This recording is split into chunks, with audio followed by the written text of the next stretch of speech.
Well, hey there, you're on the internet, I have some free time, and welcome to the Triple N Network, where all you newbie nib nerds can find all the news you'll need.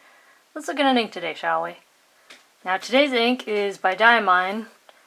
I have here in the plastic 30 milliliter bottle. Chocolate brown. Let's see if I can... Nope, not today. So, it's brown, it's pretty chocolatey. All the tests were done in this Pilot Plumix, which just has this sort of standard small stub. And check out the Chromatography, which I did multiple times because I was bored.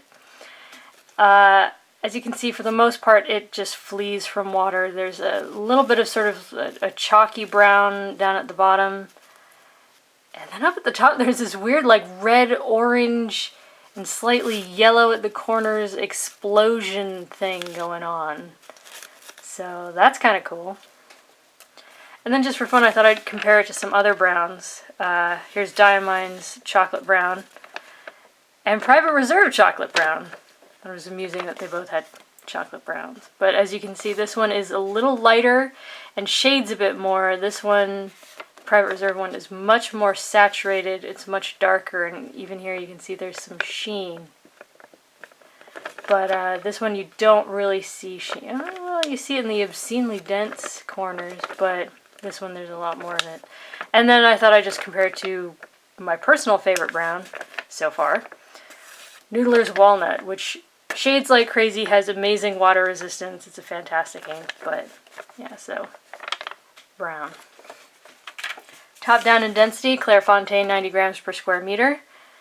12 seconds to dry, which isn't too bad. This is some fairly hydrophobic paper. As you can see, there's a decent degree of shading. It is a very dark, rich brown, which I like.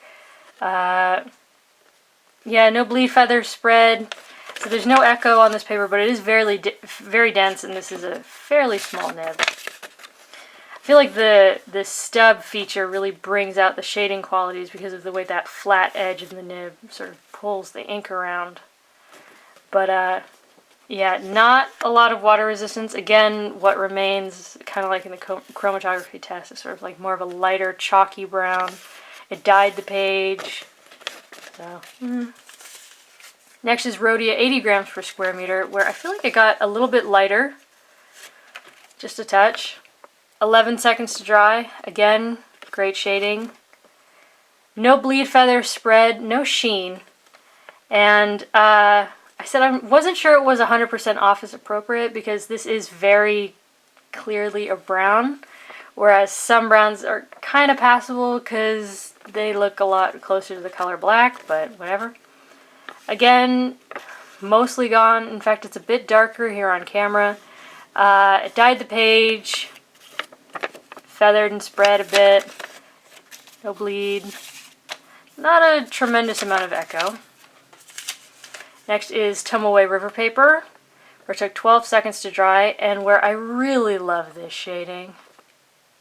And then here I think we're going to see, it's not sheen so much as just like an odd shininess in the scrubby, and you get it in a few places, but yeah, no bleed feather spread. I said there's some echo because this is a really dark brown, and this is very thin paper. But again, that's always to taste. So, yeah, it's really gone. Again, it's darker on camera. It's really, really gone. So, here's my 20-pound copier paper where, just smacked my camera, sorry. This paper is just awful, and it behaves very badly, but this ink didn't do too bad. Again, this is a stub, so it pulls the ink around, and it's a fairly small one, so that might have helped. So there's no genuine bleed, but there is significant echo. Yeah, no feather, no spread. Water test is the best we've seen so far. It's dark, But it did explode, it did feather, it did dye the page, but that would certainly not be as much of a chore as the rest of them. Next is Mead Notebook Paper, where I said there's essentially no shading, but now that I'm looking at it, there is some. It's not as obvious as on the other papers, but there is some. 4 seconds to dry. Almost no bleed, which again I was really impressed by. It's really only at the corners, which makes me, or at the edge, which makes me think it's a pressing issue, the pressing of the paper.